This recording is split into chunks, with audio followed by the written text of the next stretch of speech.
Bonjour à tout le monde, bonjour de la France qu'on dit périphérique, puisque je ne peux pas quitter mon domicile à cause de la neige. Les services publics n'ayant pas décidé de déneiger ou de saler le tout. Donc aujourd'hui, je vous fais une rapide intervention sur en fait ce que ça a changé dans la vie de mon entreprise que de souscrire à l'autre article. Je vais préalablement dire que si je dis du bien d'eux, je n'ai pas été payé pour le faire. C'est vrai, c'est vrai. Merci de Je n'ai pas financé ce nouveau véhicule qui ne sort pas du garage. Donc, juste une rapide présentation. Je suis originalement sociologue et statisticien de formation. Et je l'ajoute, j'ai un fort penchant pour la philosophie parce que je m'aperçois que la philosophie me sert beaucoup plus que la sociologie et les statistiques. Mon métier, c'est les études de marché en B2B, en B2C et aujourd'hui exclusivement pour l'industrie pharmaceutique. Mon histoire, très rapidement, j'ai été directeur général de PVA pendant un peu plus de 15 ans. J'ai été directeur général de l'IFOP et vice-président de la CGDIM en tant que responsable des méthodes pour l'ensemble du groupe. Et puis, accessoirement, je suis enseignant sur les outils de mesure dans les sciences sociales. Et puis, pour le trait d'humour, j'ai décidé de travailler depuis ce bureau duquel je ne peux pas sortir à cause de la neige. Mais en définitive, j'ai décidé de réorganiser depuis peu ma vie professionnelle depuis mon jardin dans l'heure. Et là, je rajoute merci aux outils de communication à distance. La preuve en est, ça fonctionne.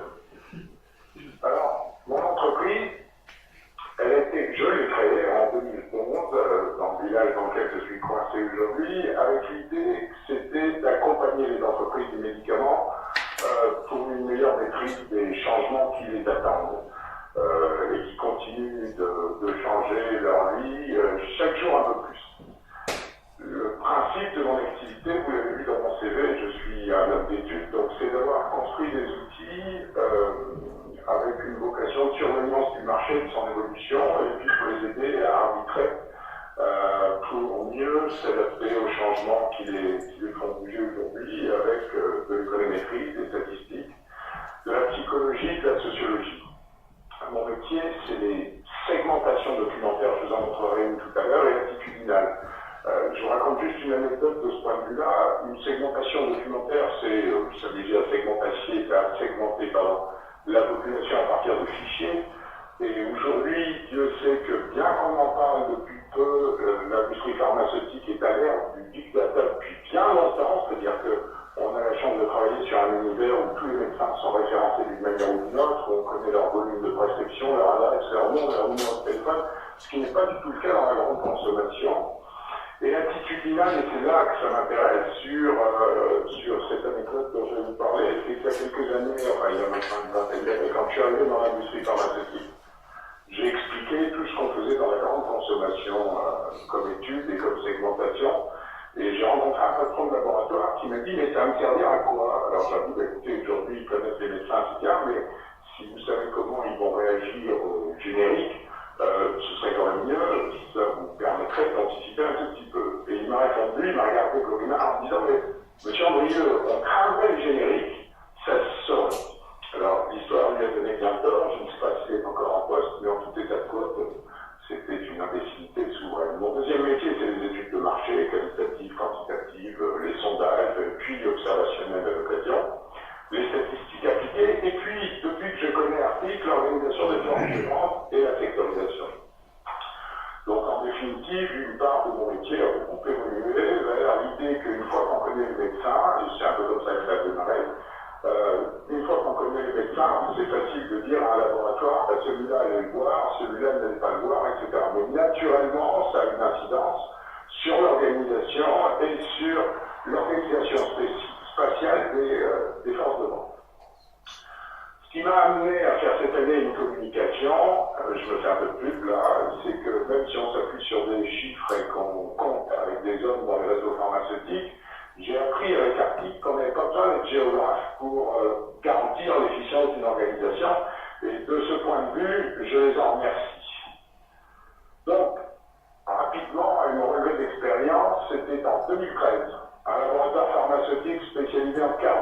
puis un nouveau produit à introduire sur le marché. Sa demande est simple, elle s'appuie sur mon savoir-faire que ce laboratoire connaît de longue date, c'était de segmenter la population des prescripteurs au regard de leur capacité à prescrire ce produit ou pas, de leur spécialité, est-ce qu'ils sont cardiologues, est-ce qu'ils sont médecins généralistes, est-ce qu'ils travaillent à la ville, est-ce qu'ils travaillent à l'hôpital, de leur sensibilité à la classe thérapeutique concernée, en l'occurrence c'était, je ne me souviens même plus, un NACO, ce qu'on appelle un NACO. Alors vous pouvez couper s'il y a des choses que vous ne comprenez pas, parce que à l'évidence, si vous n'êtes pas tous de l'industrie pharmaceutique, ce dont je ne vous dis pas, il y a des singularités qui pour moi sont excellentes, mais pas nécessairement incluantes. À segmenter aussi au regard de leur sensibilité à la visite des médicaux. Beaucoup de médecins ne reçoivent pas la visite ou ne sont pas ciblés par la visite médicale. Et puis de l'offre de soins en proximité de leur lieu d'exercice. Je prends un exemple. Vous êtes médecin généraliste à Paris, à Lyon ou à Marseille. Le plus souvent, pour prescrire un produit de cardiologie, vous ne prenez pas le risque de le prescrire vous-même et vous l'envoyez chez le cardiologue. Donc la démographie médicale a un sens colossal quand on segmente la population. Donc l'idée, c'était de créer un fichier segmenté, exhaustif, de toutes les cibles envisagées pour une meilleure connaissance du client et pour rendre le marché préhensible. Alors quand je parle de clients, c'est des médecins, c'est pas vraiment des clients, c'est des prescripteurs, mais dans l'industrie pharmaceutique, on a tendance à les appeler les clients. Alors voilà comment se présente une segmentation exhaustive. Là, c'est un exemple que j'ai pris au hasard avec très peu de données. En général, ça suppose de construire l'univers ou de le figurer sur un axe avec deux dimensions qui sont essentielles. Donc là, vous voyez la dimension horizontale, la plus forte, qui dit il y a des praticiens à la ville, des praticiens à l'hôpital.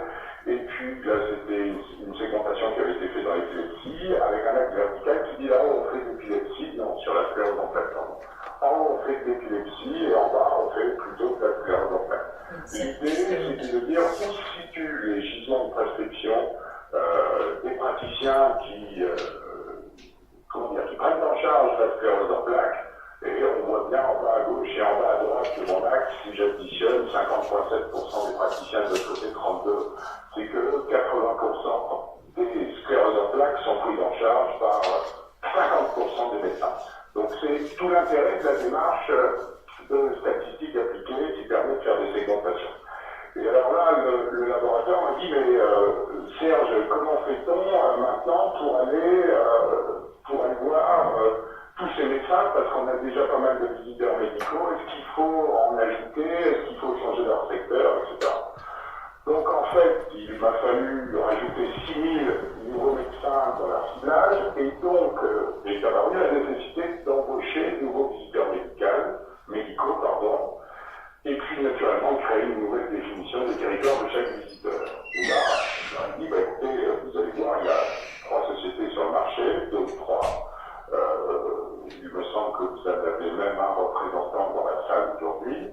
Et là, je me suis posé la question parce que, au fond, j'ai jamais été très bon en géographie. Je ne connaissais pas grand-chose, j'ai toujours eu des enseignants avec qui j'ai pas de bonnes relations.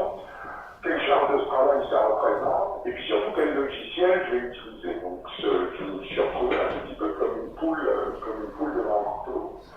Et la question, c'était à quel logiciel, c'est quoi son ergonomie, c'est-à-dire que est-ce que c'est facile à utiliser, est-ce que c'est pas facile à utiliser, est-ce que c'est souple, est-ce que c'est puissant, puisque quand on travaille sur l'univers médical, on gère en général des fichiers de médecins, si c'est que des médecins généralistes, on est 80 000, si c'est la totalité des médecins en France, c'est de l'ordre de 200 000, est-ce que c'est adéquat à l'univers du médicament?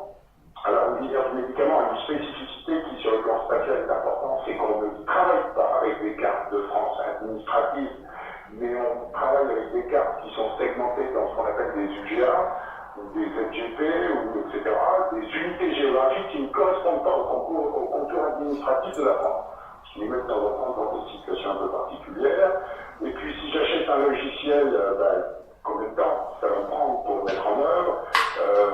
Combien de temps va-t-il me falloir pour être compétent en la matière? C'est quoi le support? Qu'est-ce que ça produit? Quel cas, excusez ma licence de langage, puis accessoirement télécentrique, parce qu'il va bien falloir que je refacture tout ça. Donc je me suis posé toutes ces questions, et puis, oui, je passe du coq à l'âne, je me suis posé toutes ces questions, je suis allé sur Internet et j'ai trouvé articles, j'ai testé, et voilà, ça a fonctionné. Donc, j'ai décidé d'intégrer le géodécisionnel aux outils de mon entreprise, en tenant compte, et ça c'est pas banal, des contraintes qui sont posées à tous ceux qui travaillent dans l'industrie pharmaceutique pour faire des sectorisations. La première chose, c'est les contraintes qui sont liées à l'environnement, donc tout ce qu'on peut appeler la situation des gisements de prescription. Alors, je vous donne un exemple. La densité, voilà une carte qui représente, alors les triangles rouges, c'est les VM, les visiteurs médicaux qui étaient géolocalisés. Et ce qui m'importait de savoir, c'est le nombre de contacts, puisque c'est leur boulot au quotidien, c'est où ça se situe. Alors, j'ai pas choisi la bonne carte parce que j'aurais pu vous en choisir une où on voyait très clairement représenter la France périphérique, c'est-à-dire la diagonale du désert qui va de la Marne jusqu'au Land et qui suppose qu'on est obligé de fabriquer d'immenses secteurs pour les visiteurs parce qu'il y a très peu de contacts à réaliser ou très peu de médecins à voir. Donc ça, c'est bien évidemment un matériel qui est fabriqué avec les logiciels cartes et données. La deuxième chose qui est importante, c'est l'organisation territoriale.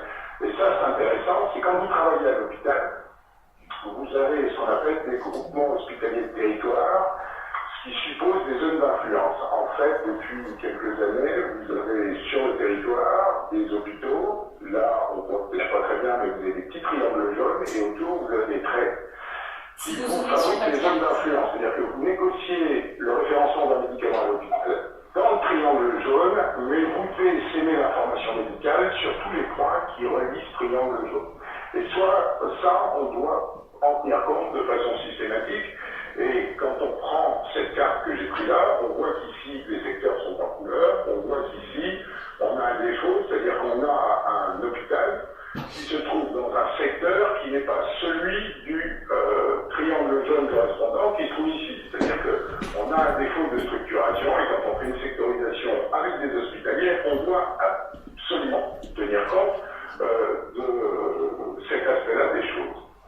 Et puis les contraintes qui sont liées à la culture de l'entreprise, naturellement un visiteur médical en situation n'est pas susceptible de faire 10 000 visites par an, il en fait au maximum 970, certains en font 1000, d'autres n'en font que 400, ça dépend un peu comment ça fonctionne. Et puis il faut aussi tenir compte des temps restreints, donc tous ces éléments-là doivent rentrer dans l'utilisation du logiciel utilisé. Et puis les contraintes qui sont liées aux ressources humaines, est-ce que quand on va fabriquer la redéfinition des territoires de chacun, on va travailler sur l'équité des répartitions, c'est obligatoire, mais c'est pas toujours simple. Donc vous avez là l'exemple de l'équilibrage qu'on a besoin de construire pour que tout le monde ait une charge de travail équivalente. Alors on va vous dire que c'est rarissime de voir 1970 pour tout le monde, quand le standard est à 970. On le voit ici, mais l'idée c'est de varier plus ou moins, pas plus que plus ou moins 5% de charge de travail affectée à chacun. La persistance d'une part d'activité supérieure à 2/3 entre l'ancienne organisation et la nouvelle organisation, alors là c'est un peu de la convention collective, c'est-à-dire que quand vous faites une réorganisation, sur le plan des ressources humaines, vous n'êtes pas obligé d'avoir une modification radicale du contrat de l'individu s'il sauvegarde 2/3 de sa part d'activité ancienne. Et là, ça devient d'une complexité redoutable parce que si on est supérieur à 1/3 de modification de son secteur, ben, ça suppose de réouvrir le poste et de rentrer dans des négociations qui sont extrêmement complexes dans un certain nombre de cas.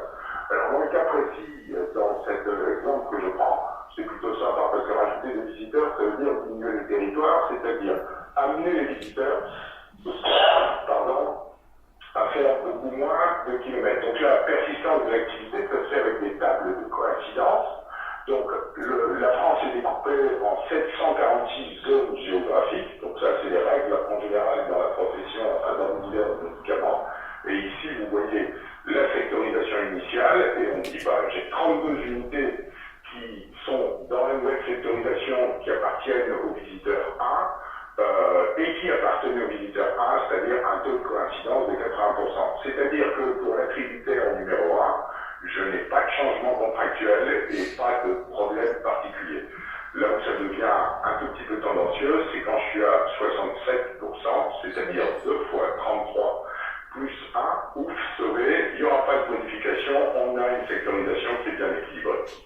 Et puis, les lieux d'habitation DVM versus les professionnels de santé à visiter, donc là on a besoin de les géolocaliser avec précision, de calculer les distances à parcourir, et puis accessoirement, enfin, pour ma présentation c'est accessoire, mais la gestion des compétences, c'est-à-dire que quand j'ai un visiteur qui a l'habitude de voir des généralistes, quand je vais lui dire désormais tu vas aller à la ville rencontrer des médecins, c'est pas tout à fait les mêmes médecins, c'est pas tout à fait les mêmes compétences, ils sont supposés, puisque c'est plus compliqué, ça suppose de faire des contacts un peu plus experts, donc naturellement là on a besoin de vérifier que les gens ont la bonne compétence. Alors bien évidemment, là je vous ai fait un inventaire qui n'est pas du tout exhaustif, c'est histoire de vous montrer la problématique sur laquelle je me posais. Les difficultés que j'ai rencontrées, elles sont en définitive peu nombreuses et pas insurmontables. Du côté des clients, en fait, c'est le désir des clients qui est plus enquiquinant que l'utilisation du logiciel. Et puis la deuxième chose, les petits chéris, c'est quand vous faites une sectorisation, vous la présentez au délégué du personnel, vous la présentez à la direction, et il y en a toujours un qui vous dit « Ah oui, mais attendez, moi ce médecin, je veux le garder, j'avais avant, si vous me l'enlevez, ça va pas du tout. » Alors, je tiens, et ça c'est une remarque à Arctic, c'est qu'aujourd'hui on peut faire la sectorisation en direct, grâce à Internet, avec les clients en réunion, c'est extrêmement compliqué à utiliser. Non pas que le système ne soit pas ergonomique, c'est que quand on a un équipement sur son portable, c'est beaucoup plus simple, on peut tout noter. Mais là, ça suppose des manipulations. Quand vous avez 10 personnes dans une salle qui gueulent en disant « Oui, mais moi ce médecin-là, oui, mais moi cette pharmacie-là, etc. » C'est du domaine de l'improbable. Donc, ce n'est pas un reproche à Arctic, mais j'aimerais leur dire que c'est franchement pas pratique d'avoir abandonné le système portable.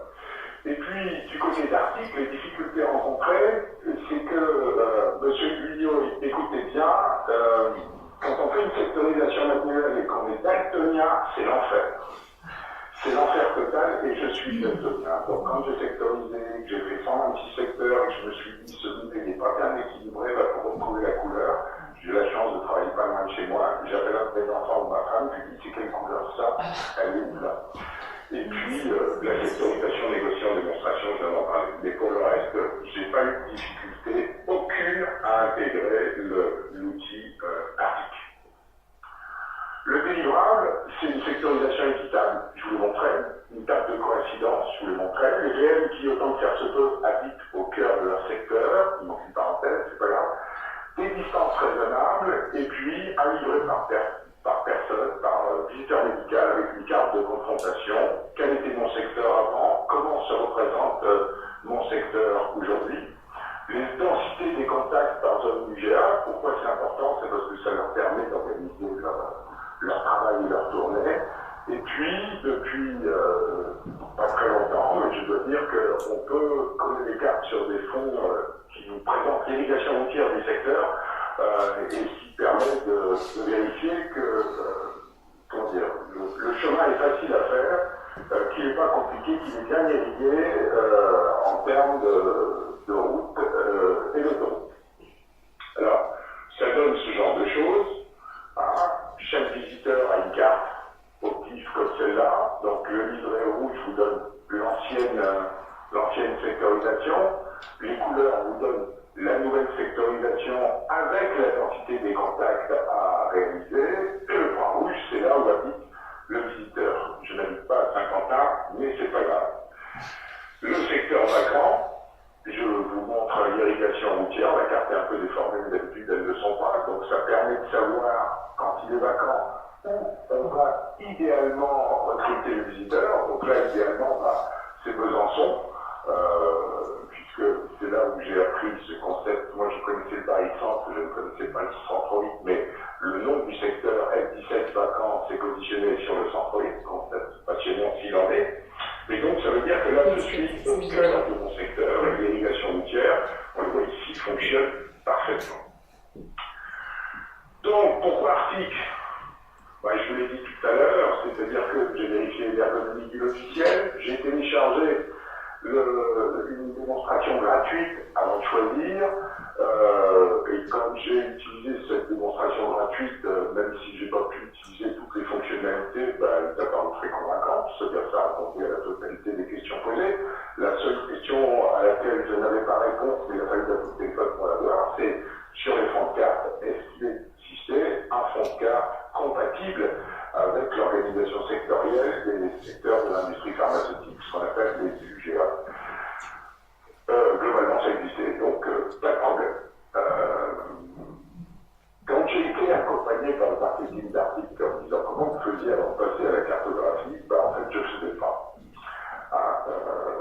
Voilà, je me suis mis parce qu'on me l'a demandé et qu'amicalement, j'ai dû répondre au patron de l'entreprise et Arctic m'a donné l'opportunité de le faire. Et je l'ai fait avec beaucoup de plaisir parce que c'était le prolongement naturel de mon activité, puisque le client dont je vous parle là me disait maintenant que tu as fait la sectorisation, tu me mets les visiteurs, s'il te plaît. La solution en partie apportée par Arctic, je répète que je ne suis pas payé, c'est que c'est ultra vite. C'est là qu'on en a compris la logique. C'est-à-dire qu'aujourd'hui, chaque fois que j'ouvre mon logiciel carte et données, j'ai pas besoin de me souvenir de la formation que j'ai eue, qui était par ailleurs très très bien menée et très intéressante, qui allait bien au-delà des utilités nécessaires. C'est-à-dire qu'une fois qu'on a compris la logique, au fond, on réinvente à chaque fois. Et j'ai envie de dire, on réinvente même parfois plus que ce que Arctic a réussi à mettre en œuvre. J'ai le souvenir d'une fois que j'ai demandé à la hotline de m'aider, une hotline qui est ultra professionnelle, ultra disponible, qui a toujours réponse à tout. Une fois, on a été bloqué sur un truc qu'ils n'ont pas su nous répondre. Et en définitive, j'ai réussi à répondre à la question avec le logiciel. Donc j'étais très très fier de moi. Et puis, je peux vous dire, des mises à jour permanentes qui font positivement changer l'offre de Doxa auprès de ses clients. Le temps de mise en œuvre a été ultra restreint. Ça a été une semaine et demie. Pour ce qui me concerne, la formation a duré une journée, c'était nickel. Enfin bon, tout a été ultra vite. Je n'ai rien à dire, c'est un logiciel formidable. L'intégration du jeu décisionnel à une société comme la mienne, à une société d'études comme la mienne, ça a été un facteur de croissance redoutable. Quand j'ai commencé, c'était en 2014 ou 2013, fin 2013, c'était ma première sectorisation, c'était la seule en 2014. J'en ai fait 5 en 2015, puisque j'ai modifié mon site et j'ai expliqué que je pouvais en faire, 7 en 2016, 11 en 2017, 28 en 2018. Je ne fais pas de chiffre d'affaires, ce serait indiscret. La seule chose qui a beaucoup évolué pour moi, c'est que avant, je travaillais jusqu'en 2016 sur la croissance. C'est-à-dire que les laboratoires me disaient, est-ce que vous pouvez nous réorganiser tout ça, puisqu'on va embaucher des visiteurs. Aujourd'hui, c'est devenu beaucoup plus compliqué, puisque ce qu'on me demande, c'est de gérer des plans sociaux, des plans de sauvegarde de l'emploi, qui sont aujourd'hui plus nombreux dans l'industrie pharmaceutique que ce sont les événements de croissance, sauf pour ce qui concerne la sectorisation des pharmacies, puisque la génétisation de beaucoup de produits a amené les pharmaciens à devenir des acteurs essentiels pour les laboratoires, plus que ne le sont les médecins, sauf pour les nouveaux produits.